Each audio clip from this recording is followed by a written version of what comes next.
తెలంగాణలో పలు జిల్లాల్లో భారీ వర్షం ప్రజలు ఇబ్బంది పడకుండా చర్యలు చేపట్టాలని అధికారులను ఆదేశించిన ముఖ్యమంత్రి.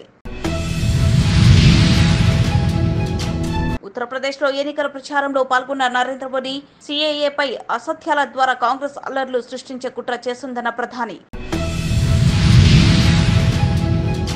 భూముల ధరలు సవరించాలన్న ముఖ్యమంత్రి రేవంత్ రెడ్డి రాష్ట్ర ఆదాయం పెంచేందుకు సమన్వయంతో పనిచేయాలని అధికారులకు ఆదేశం. రైతులకు మద్దతుగా రాష్ట్ర వ్యాప్తంగా బ్యూరస్ నిరసనలు, అన్ని రకాల ధాన్యానికి 500 రూపాయల బోనస్ ఇవ్వాలని డిమాండ్. రైతాంగ సమస్యలపై రేవంత్ రెడ్డి నిర్లక్ష్యంగా వ్యవహరిస్తున్నారన్న బీజేపీ రుణమాఫీ ఎలా చేస్తారో స్పష్టత ఇవ్వాలని ఎన్వీఎస్ఎస్ ప్రభాకర్ డిమాండ్. కవిత బెయిల్ పిటిషన్లపై విచారణ ఈ నెల 24కి వాయిదా. ఈడీ, సీబీఐలకు నోటీసులు ఇచ్చిన ఢిల్లీ హైకోర్టు. ఏపీలో అల్లర్లపై సీఈసీ సీరియస్, 3 జిల్లాల్లో 12 మంది అధికారులపై బదిలీ వేటు. పంటల బీమాపై పకడ్బందీ కార్యాచరణ రూపొందించాలని మంత్రి తుమ్మల నాగేశ్వరరావు. సహకార సంఘాలకు త్వరలో ఎన్నికలు నిర్వహిస్తామని వెల్లడి.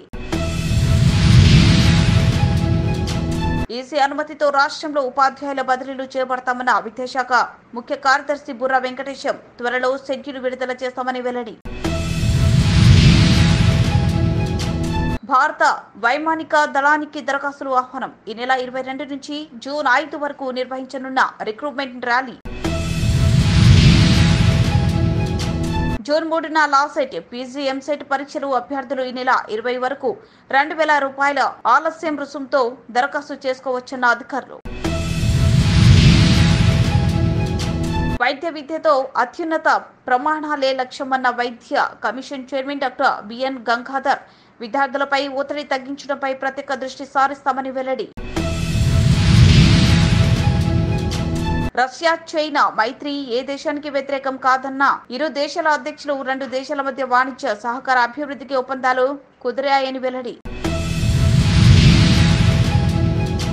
ఎలోడా కప్ బాక్సింగ్ టోర్నీలో ఫైనల్ కు చేరిన నిఖత్ జరీన్ సెమీస్ లో 5 తేడాతో కజాకిస్తాన్ కు చెందిన టోర్మిస్ మీర్జాకుల్ పై గెలుపు.